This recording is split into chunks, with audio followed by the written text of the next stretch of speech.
और पश्चिम एशिया संकट पर एस जयशंकर ने चिंता जाहिर की है। आसियान बैठक में बोले विदेश मंत्री एस जयशंकर, सप्लाई चेन पर तनाव दिखाई दे रहा है।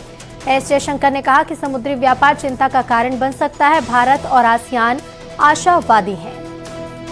आसियान बैठक में एस जयशंकर ने अपनी बात रखी। पश्चिम एशिया संकट पर चिंता जाहिर करते हुए आसियान बैठक में विदेश मंत्री एस जयशंकर ने कहा कि सप्लाई चेन पर तनाव दिखाई दे रहा है। समुद्री व्यापार चिंता का कारण बन सकता है। In this era of volatility and disruption, the most visible stress is on supply chains. Energy, food and health security can no longer be taken for granted. Because we are all so dependent on maritime trade, that too could become a source of anxiety.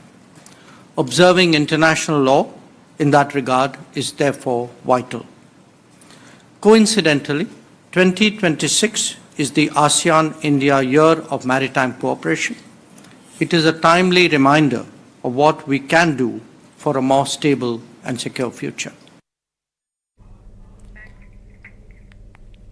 Ukraine ने Kursk इलाके में रूस के MiG-29 और air defence system पर हमला कर दिया। कीव का दावा है कि इस हमले में मॉस्को को $45 मिलियन का नुकसान हुआ। उधर यूक्रेन के मॉस्को पर अटैक के बाद रूस ने सुमाय को ड्रोन हमलों से दहला दिया है।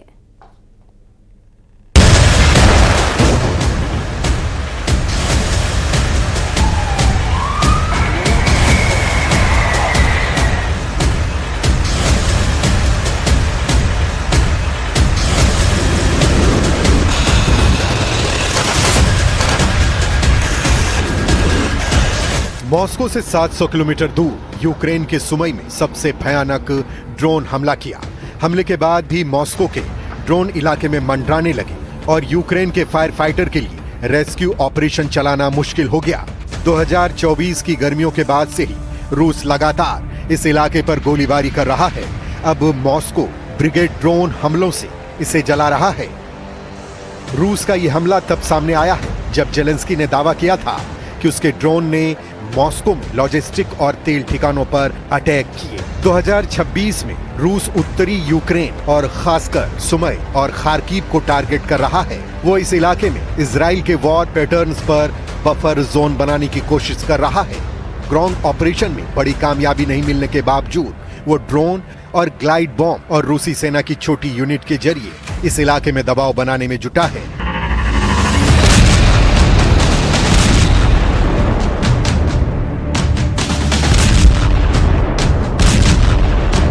उधर यूक्रेन लॉन्ग रेंज ड्रोन के जरिए मॉस्को में लॉजिस्टिक वेयरहाउस और तेल ठिकानों को निशाना बना रहा है, जिसके जवाब में रूस बॉर्डर के करीब के शहरों को ज्यादा जला रहा है।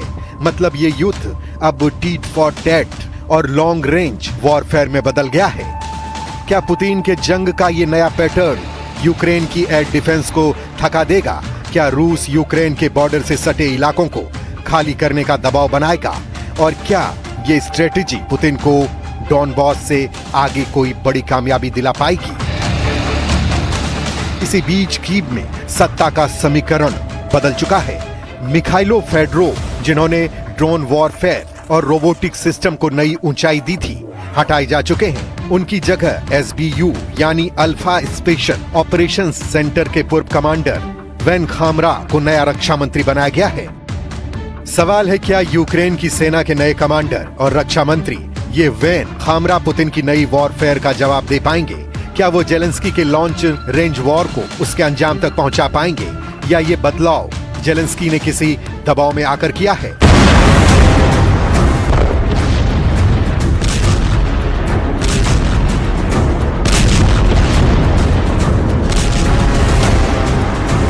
ऐसे यूक्रेन का पूरा फोकस अभी लॉन्ग रेंज वॉरफेयर में बदल गया है। 2 दिन पहले ही यूक्रेन ने मॉस्को पर एक साथ 400 ड्रोन दाग दिए। इस हमले में मॉस्को के सबसे बड़े वेयरहाउस और तेल ठिकानों को निशाना बनाया गया। रूस ने दावा किया कि उसने यूक्रेन के ड्रोन को मार गिराए, लेकिन इस हमले के बाद रूस के आसमान तेल के धुओं से काला हो गए। खामरा SBU स्पेशल फोर्सेज के पूर्व प्रमुख रहे हैं। उनका बैकग्राउंड लॉन्ग रेंज ऑपरेशन का है। उन्हें स्पेशल फोर्सेज के माहिर खिलाड़ी माना जाता है। वो यूक्रेन की उस यूनिट को कमांड कर चुके हैं जिन्होंने फ्रंट लाइन पर सबसे सटीक हमले किए। हमला की तारीफ खुद जेलेंस्की कर चुके हैं। मतलब जेलेंस्की चाहते हैं कि यूक्रेन के नए रक्षा मंत्री न सिर्फ यूक्रेन के डिफेंस मिनिस्ट्री को संभाले बल्कि यूक्रेन की लॉन्ग रेंज ताकत और एक्शन पर तेजी से काम करें। लेकिन यूक्रेन रूस जंग तो दोनों देशों की सीमा से ज्यादा दूर चली गई है। इसकी आग अब नाटो के दरवाजे तक पहुंचती दिखाई दे रही है। काला सागर में एक और बड़ा हमला हुआ है और इस बार निशाने पर रूस और यूक्रेन के जहाज नहीं बल्कि लाइबेरियाई झंडे वाला एक गैस जहाज था जो मिस्र से यूक्रेन की तरफ आ रहा था। रोमानिया के तट से करीब 37 किलोमीटर दूर इस जहाज पर हमला हुआ। रोमानिया ने इस हमले के लिए रूस को जिम्मेदार ठहराया। इस साल रूस और यूक्रेन के ड्रोन कई बार रोमानिया के एयर स्पेस और समुद्री इलाके में घुस चुके हैं। 2022 से अब तक कम से कम 28 बार रोमानिया की सीमा में घुसपैठ हुई है। 2026 में अकेले 15 बार घुसपैठ की रिपोर्ट सामने आई।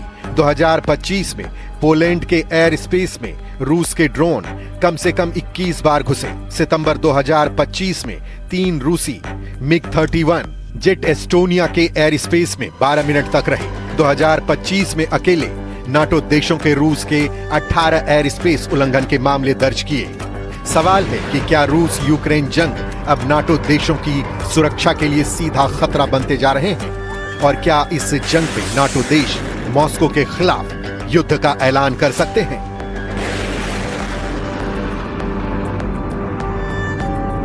Росія давно має змогу перейти до дипломатії і завершити свою агресію. І саме відмови російського керівництва та їхнє бажання воювати є причиною, чому війна триває. Тільки в цьому році ми вже десятки разів виходили на Росію з пропозиціями зупинити цю війну. У відповідь були ऐसे जेलेंस्की बार बार दुनिया को ये संदेश देने की कोशिश कर रहे हैं कि जंग रोकने का रास्ता आज भी खुला है। लेकिन उनका आरोप है कि पुतिन बातचीत नहीं बल्कि युद्ध को और लंबा करना चाहते हैं। यही वजह है कि हर गुजरते दिन के साथ रूस यूक्रेन युद्ध का दायरा बढ़ता जा रहा है। ड्रोन की मारक दूरी बढ़ रही है, हमलों के नए पैटर्न बन रहे हैं और अब इसका असर सिर्फ फ्रंट लाइन तक नहीं बल्कि पूरे यूरोप की सुरक्षा पर दिखाई देने लगा है। रूस यूक्रेन जंग अब फ्रंट लाइन से ज्यादा लॉन्ग रेंज वॉर में बदल गई है। हर दिन सैकड़ों ड्रोन की तैनाती हो रही है। तेल डिपो, वेयरहाउस और लॉजिस्टिक हब सबसे बड़े टारगेट। बॉर्डर शहरों पर लगातार दबाव बनाए जा रहे हैं। ब्लैक सी में कॉमर्शियल जहाजों को टारगेट किया जा रहा है। 2022 में शुरू हुई जंग अब सिर्फ जमीन पर कब्जे की लड़ाई नहीं रह गई है। अब ये इंडस्ट्रियल वॉर, ड्रोन वॉर और सप्लाई चेन वॉर में बदल चुकी है। रूस चाहता है कि यूक्रेन की अर्थव्यवस्था, उसकी सप्लाई लाइन और उसकी एयर डिफेंस एक साथ थक जाए, जबकि यूक्रेन की कोशिश है कि मॉस्को के अंदर मौजूद तेल डिपो, हथियार फैक्ट्रियां, रेल नेटवर्क और सैन्य लॉजिस्टिक को लगातार निशाना बनाकर रूस पर आर्थिक और रणनीतिक दबाव बनाए जाए।